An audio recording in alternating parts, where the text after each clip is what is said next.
Enjoy Paris, you'll need it, my dad said to my husband, and I knew something was off. I hadn't taken a real break in 6 years. Not a weekend getaway, not a staycation, nothing.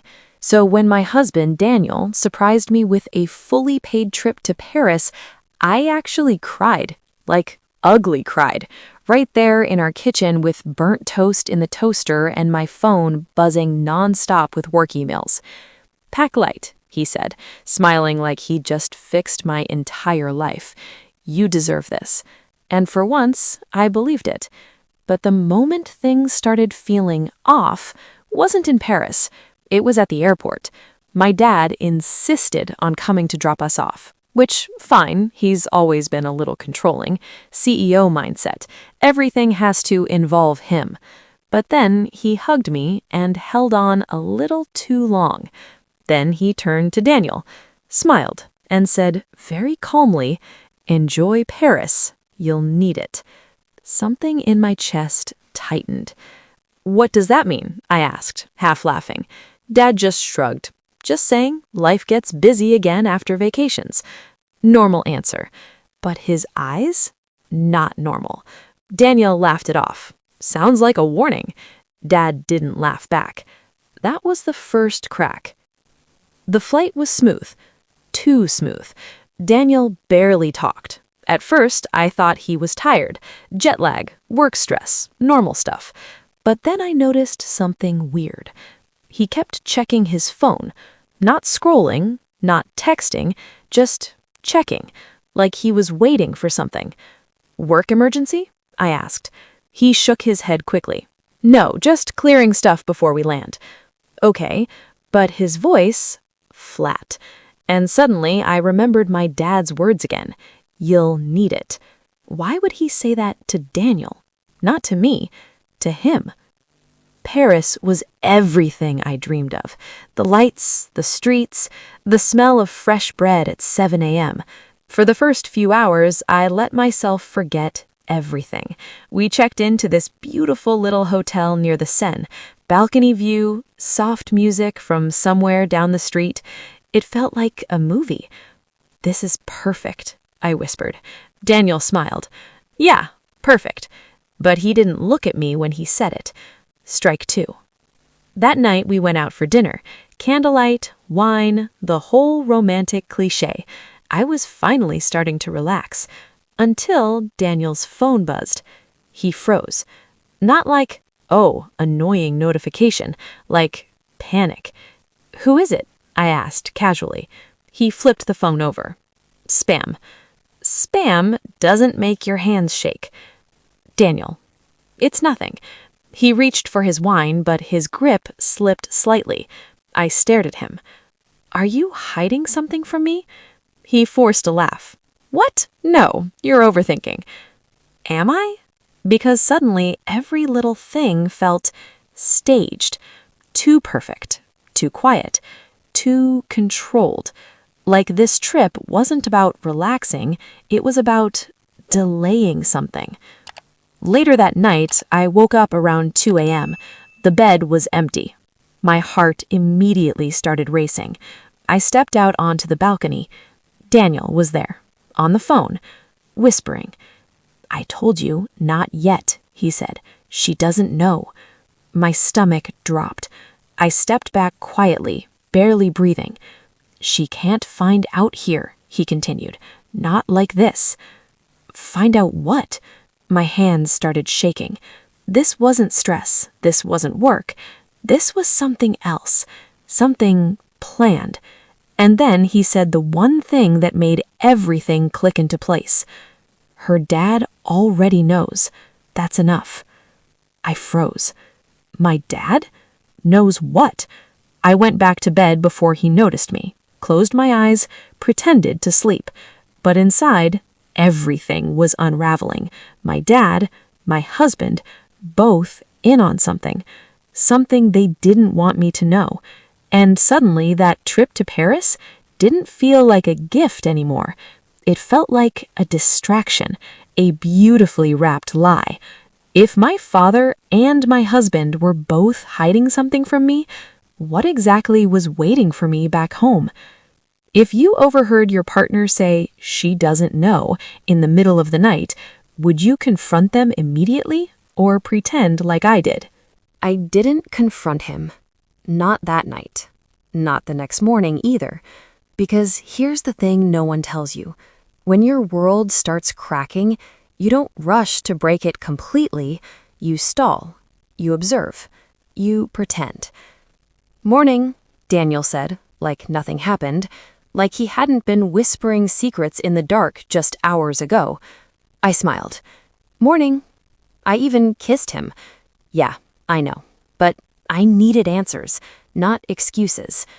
We spent the day walking through Paris, Louvre, cafes, random streets that looked like postcards. And I played my role perfectly. Laughing, smiling, taking photos. But inside, I was watching him. Every move, every glance, every time his phone buzzed, which was a lot. Too much for someone who claimed no work emergencies. At one point, he stepped away to take a call. "I'll grab us coffee," I said casually. He nodded, already distracted. The moment he turned the corner, I followed. I know, it sounds crazy, but tell me, what would you do? Because I needed to hear it again, needed to confirm I wasn't imagining things. He stopped near a quiet alley, lowered his voice. "I said I'll handle it," he snapped. Not stressed, not nervous, angry. I pressed myself against the wall, barely breathing. No, she doesn't suspect anything yet, but we're running out of time. Time for what? My pulse was so loud I thought he'd hear it. Then, "I told you, once we're back, it's done. Papers are ready." Papers? My stomach twisted. Papers don't sound good. They sound final. I stepped back before he could turn around, walked quickly to the cafe, ordered coffee with shaking hands. By the time he joined me, I was already seated, smiling again. "How was the call?" I asked. "Nothing important." Lie. I nodded slowly. Good. But inside, something shifted. This wasn't just a secret. This was a plan, a countdown. And somehow, I was the last person to know. That evening, I made a decision. If they were hiding something from me, I was done waiting. Daniel fell asleep early. Too early, like he was exhausted from keeping secrets all day. I waited. 10 minutes, 20. Then I reached for his phone. My hands hesitated, because once you cross that line, there's no going back. But honestly, I think we were already past that. Unlocked. No password change. That alone felt like a trap. Or maybe confidence, like he thought I'd never check. Big mistake. The messages weren't hard to find. One contact, no name, just a number. But the conversation, way too clear. Unknown. Has she signed anything yet? Daniel, not yet. Her dad said wait until we're back. Unknown. Risky. She might figure it out. Daniel, she won't. This trip was his idea. Keeps her distracted. I stopped breathing. My dad's idea? This whole trip wasn't even Daniel's surprise? My chest tightened as I kept scrolling. Unknown. Once she signs, everything transfers, right? Daniel. Yeah. House, accounts, all of it. Unknown. Clean move. Clean move. I felt sick. This wasn't just betrayal. This was strategy. Calculated. Cold. And then I saw the last message, the one that shattered whatever hope I had left. Unknown. Sure she won't fight it? Daniel. Doesn't matter. By the time she realizes, it'll be too late. Too late. My hands went numb. My own husband, my own father, planning something behind my back, something involving everything I owned. And suddenly, everything made sense. The tension, the silence, the fake smiles. This wasn't a vacation. This was a setup. I locked his phone, slid it back exactly where it was. lay down beside him, and stared at the ceiling. Tears slipped silently into my hair, but not from sadness. No, something else. Something sharper. Because they thought I was clueless, distracted, easy to manipulate. They forgot one thing. I may not be my father, but I learned from him. If they thought I'd walk into their trap blindly, what would happen when I decided to flip the game on them instead? I didn't cry the next morning. Not a single tear. Because something inside me had already shifted. They wanted a clueless wife? Fine, I'd give them a performance. Let's go shopping today, I said, stretching like nothing in the world was wrong. Daniel smiled, relieved. Yeah, sounds good. Of course it did, because as far as he knew, I was still distracted, still playing the role they wrote for me. We spent the day exactly how he wanted. Luxury stores, expensive lunches, carefree laughter. I even held his hand, let him believe I trusted him. Meanwhile, I was planning his downfall. That afternoon, while he was in the shower, I made the most important call of my life. Not to a friend, not to my father, to my lawyer. Yes, I whispered, I need you to freeze everything. There was a pause. Then, everything? Yes. Accounts, property, any pending transfers, and I want full visibility on anything my father has access to. Silence, then a slow, careful reply. What's going on?